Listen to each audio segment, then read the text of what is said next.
السلام علیکم ناظرین، لاہور سپورٹس ود چودھری اشرف میں خوش آمدید۔ ناظرین، پہلوانی ایک ایسا فن ہے جس میں برصغیر کا کوئی ثانی نہیں۔ اس سرزمین پر اللہ تعالیٰ کی خاص رحمت ہے۔ اس سرزمین نے ایسے بہت سے نام پیدا کیے جنہوں نے پوری دنیا میں اپنے نام کا لوہا منوایا۔ یوں تو فن پہلوانی زوال کا شکار ہے، لیکن ایک وقت وہ بھی تھا جب برصغیر پاک و ہند میں پہلوانی عروج پر تھی اور جگہ جگہ پہلوانی کے مقابلے کروائے جاتے تھے۔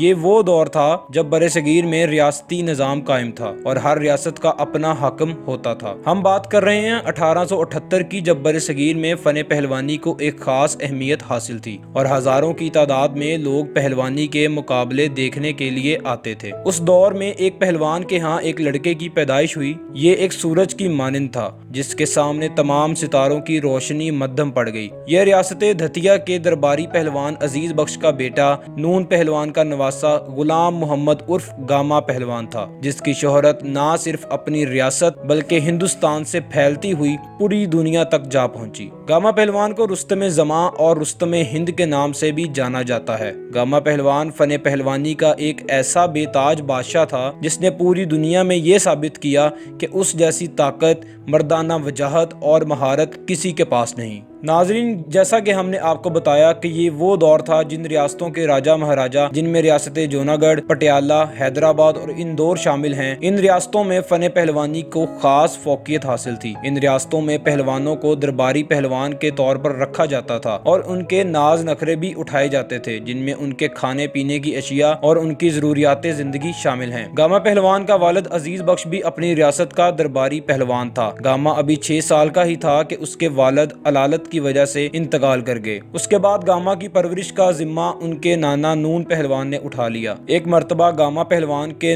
نانا نون پہلوان کا کسی برہمن کے ساتھ جھگڑا ہو گیا، جس پر نون پہلوان نے اس برہمن کو تھپڑ مار دیا، جس پر برہمن نے بدلہ لیتے ہوئے نون پہلوان پر تلوار سے وار کرتے ہوئے پہلوان کو قتل کر دیا۔ اس پر ریاست کے حاکم نے برہمن کو سزائے موت سنا دی۔ اس سب کے بعد گاما پہلوان کی پرورش اس کے ماما میدا پہلوان نے کی۔ جب گاما 10 برس کا ہوا تو اس کا ماما گاما پہلوان کو مختلف ریاستوں میں لیے پھرتا تھا۔ انہی دنوں ایک ریاست میں تن سازی کا مقابلہ جاری تھا، جس میں پہلوانوں کو مختلف کسرتوں کا مظاہرہ کرنا تھا۔ ان 400 نامی گرامی پہلوانوں میں ایک 10 سالہ بچہ، جس کو ابھی یہ بھی نہیں معلوم تھا کہ پہلوانی ہوتی کیا ہے، وہ بھی خدا کا نام لے کر ڈٹ گیا۔ جیسے جیسے وقت گزرا، تمام پہلوان تھک کر میدان چھوڑتے گئے، لیکن یہ 10 سالہ پہلوان ڈٹا رہا۔ ریاست جودھ پور کے مہاراجا نے اس بچے کی تنسازی اور جذبے کو دیکھتے ہوئے ریاست جودھ پور میں ہی روک لیا اور اسے درباری پہلوان کا درجہ بھی دیا اور گاما پہلوان کو وقت کے مشہور پہلوان مادھو سنگھ کی شاگردی میں دے دیا۔ مادھو سنگھ نے 4 سال میں ہی اپنا تمام فن گاما پہلوان میں منتقل کر دیا۔ ریاست جودھ پور کے مہاراجا کے مرنے کے بعد گاما پہلوان اپنے ماما میدا پہلوان کے ساتھ ریاست دھتیا واپس آ گیا۔ گاما پہلوان 15 سال کی عمر میں ہی ریاست دھتیا کا بے جوڑ پہلوان بن چکا تھا۔ 2 سال تک وقت کے مہاراجا راجا بھوانی سنگھ نے گاما پہلوان کی نمائشی کشتیاں بھی کروائیں اور ہر بار گاما فتح یاب ہوا۔ ان 2 سالوں میں گاما نے ہزاروں پہلوانوں کو شکست دی۔ ناظرین، اگر بات کریں اس طاقتور پہلوان کی خوراک کی تو اس میں 15 لیٹر دودھ، 3 کلو مکھن، 1 بکرا،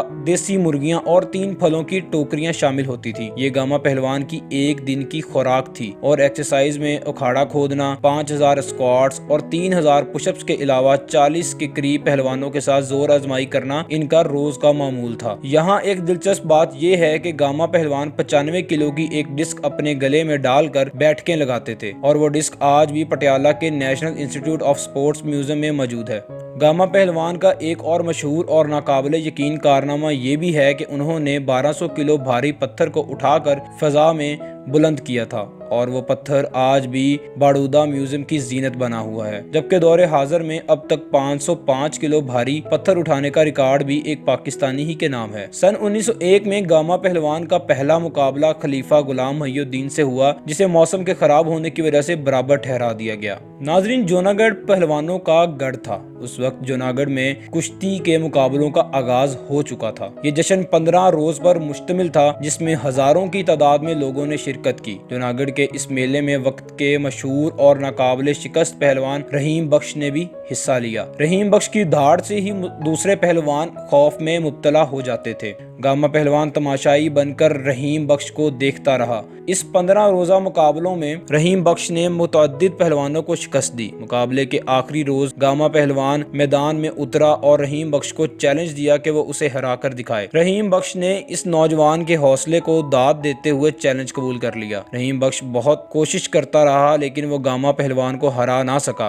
और यूं ये मुकाबला 30 मिनट तक चलता रहा, जिसमें गामा पहलवान एक चट्टान की तरह डटा रहा। इस मुकाबले को देखते हुए रियासत के महाराजा ने दोनों को फातिह करार दे दिया और यूं गामा पहलवान पहली बार पूरे हिंदुस्तान में मशहूर हो गया। इसके बाद एक बार फिर इंदौर के महाराजा शिवाजी राव की दावत पर एक मुकाबला करवाया गया। दोनों पहलवानों ने खूब जोर आजमाई की। यह मुकाबला 2 घंटों तक जारी रहा, लेकिन एक बार फिर यह मुकाबला बगैर किसी नतीजे के ही खत्म हो गया। सन 1910 तक गामा सिवाय रहीम बख्श सुल्तानी के तमाम नामवर पहलवानों को शिकस्त दे चुका था। सितंबर 1910 में इंग्लिस्तान में वर्ल्ड रेसलिंग चैंपियनशिप मुनक़द होने जा रही थी। इस चैंपियनशिप में गामा पहलवान भी शामिल हुआ। ये चैंपियनशिप गो के हैवी वेट्स वालों के मबेन लड़ा जाना था और गामा कद में भी और वजन में भी इस चैंपियनशिप के तकाजों पर पूरा ना उतर सका और इसलिए इसे इसमें हिस्सा नहीं लेने दिया गया। इस सूरत हाल के बाद गामा पहलवान ने इंग्लिस्तान के सबसे ज्यादा हैवी वेट वाले पहलवान ज़िबिस्को और फ्रेचगो समेत तमाम पहलवानों को चैलेंज कर दिया। इस चैलेंज को सबसे पहले एक अमेरिकी पहलवान ने कबूल किया। हालांकि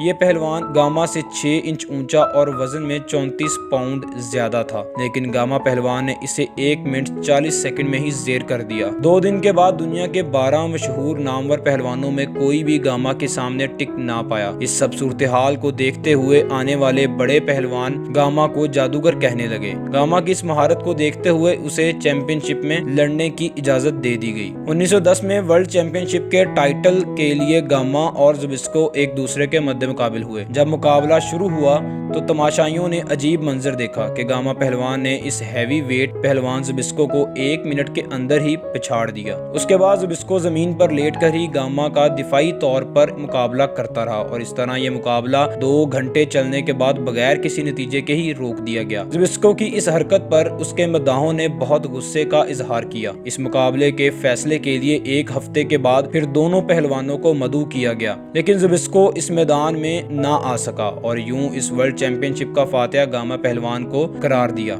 वतन वापसी के बाद एक बार फिर रहीम बख्श और गामा पहलवान का मुकाबला इलाहाबाद के मकाम पर हुआ, जिसमें एक बार फिर दोनों में से किसी पहलवान ने हार नहीं मानी। अलबत्ता इस मुकाबले में रहीम बख्श की पसली टूटने की वजह से गामा पहलवान को फातिहा करार दिया गया और यूं गामा पहलवान को रुस्तमे ज़मा के साथ साथ रुस्तमे हिंद का खिताब भी दिया गया। 1929 में गामा पहलवान ने अपने आखिरी बैनुल अक़वामी मुकाबले में हिस्सा लिया, जिसमें उसने अपने हरीफ को सिर्फ 2 मिनट में ही ज़ेर कर दिया। इस तरह गामा पहलवान 48 साल की उम्र में दुनिया का अजीम तरीन पहलवान साबित हुआ। गामा पहलवान अपनी जिंदगी में कभी कोई दंगल नहीं हारा, लेकिन कहा जाता है कि मौत एक ऐसी हकीकत है जो बड़े से बड़े इंसान को ज़ेर कर देती है। जैसे जैसे गामा पहलवान बूढ़ा होता गया, उसी तरह वो अपनी ताकत से महरूम होता चला गया। एक वक्त ऐसा आया जब डॉक्टर्स ने गामा को कसरत करने और मरगूब ग़िज़ाएं खाने से भी रोक दिया। इस तरह वो बिस्तरे मर्ग पर पड़ा अपनी आखिरी सांसें गिन रहा था। गामा पहलवान के बारे में ये भी कहा जाता है कि उसके यहाँ जब भी कोई औलाद होती तो वो ज्यादा दिन तक जिंदा ना रह पाती। खास तौर पर लड़का कोई भी ज्यादा दिन तक जिंदा ना रह सका। गामा पहलवान ने 2 शादियां की थीं, लेकिन बदकिस्मती से उनका कोई बेटा नहीं था, सिर्फ लड़कियां ही थी। क़याम पाकिस्तान के बाद गामा पहलवान अपने खानदान वालों के साथ लाहौर आ गया था। नाज़रीन, ये वो रुस्तमे ज़मा था जिसे कोई ताकत हरा ना सकी, लेकिन सिर्फ एक ताकत जो सब पर गालिब है, बेशक वो अल्लाह ही की ताकत है। उसने इस ताकतवर इंसान को दोनों वक्त दिखाए, जब वो जवान था तब और अब जब वो इलालत की हालत में था। कुल्लु नफ्सिन ज़ायक़ातुल मौत, बेशक हर इंसान ने मौत का जायका चखना है। इसी के साथ दें इजाज़त कि अल्लाह पाक हमारे इस हीरो के दर्जात बुलंद फरमाए। आमीन।